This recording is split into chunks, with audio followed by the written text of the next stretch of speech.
finely bred face expressed utter scorn as he gazed at the man who spoke his name. "So, Marcus," he drawled, taking a lazy pinch of snuff from a filigree box. "You're back. As usual, dear fellow, you seem to be in the wrong place at the wrong time. The army hasn't done much for your manners, has it? Members only allowed in here, I'm afraid." Sebastian Corbridge broke off as the dark-haired man threw his whip aside, then covered the ground between them to grasp his blue satin lapels with both hands. "My God, Corbridge," the man grated out, "but you've got some explaining to do. Let me tell you that I've just returned from Lawning's, and I didn't like what I found there. You'd better start talking. You'd better think up some excuses, and quickly." Corbridge looked down with pointed disdain at the hands that gripped his exquisite lapels. "So you've ridden all the way from Gloucestershire," he sneered, the slight tremor of fear disguised by heavy scorn. "Dear me, and there was I thinking you might have come straight from some modish salon. After all, I suppose it's just about possible that clothing such as yours is permitted at fashionable gatherings, now that there are so many unemployed ex-army officers around town." The taller man's powerful shoulder muscles bunched dangerously beneath his greatcoat, and Corbridge was lifted from the ground. "Do put me down, Marcus," breathed Lord Sebastian Corbridge. "You smell of horse, man. Wet horses. All in all, you're rather overdoing it. Betraying your origins, you know." All around the room their audience watched the scene in breath-holding fascination. A young footman, who'd just come through from the inner salon bearing a brandy decanter on a silver tray, froze into immobility at the sight, his mouth agape, and the candlelight danced on the golden amber liquid as it shivered behind the cut glass.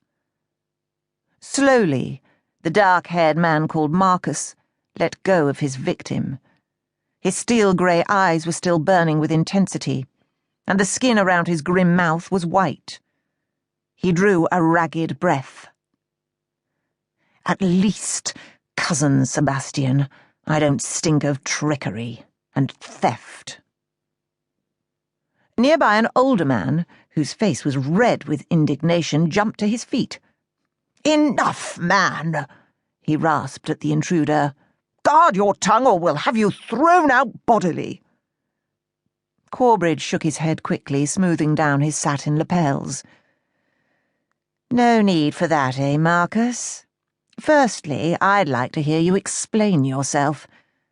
And secondly, I'd much, much rather you didn't address me as cousin." "I'd rather not have to address you as anything," said Marcus. He was more in control of himself now. "But the fact remains that we are, unfortunately, related. And you asked me to explain myself. But first, I'll ask you this. How do you justify the fact that you've managed to rob my elderly godfather of everything? Every acre of land, every penny of savings, and above all, the home he loves so dearly?" Lord Corbridge arched his pale eyebrows just a little. "Facts, dear Marcus, let us look at the facts. Though facts, I remember, were never your strong part. Always emotional, weren't you? Must be your unstable heritage showing through."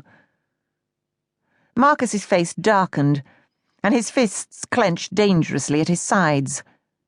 Corbridge, after taking a hasty step back from him, went on hurriedly, "I've robbed Sir Roderick Delancey of absolutely nothing. I assure you. In fact, I tried to help him, tried to dissuade him from plunging into yet greater debts. Gambling is such a sad sickness, especially at his age." He shrugged, an expression of concern creasing his smooth features. "But, in spite of my every endeavour, Marcus, the foolish Sir Roderick continued to plunge yet deeper into the mire. I extricated him from the likelihood of a debtor's prison. To keep listening to this audiobook, I've left you a link in the description so you can do it, at no cost thanks to Audible's 30-day free trial.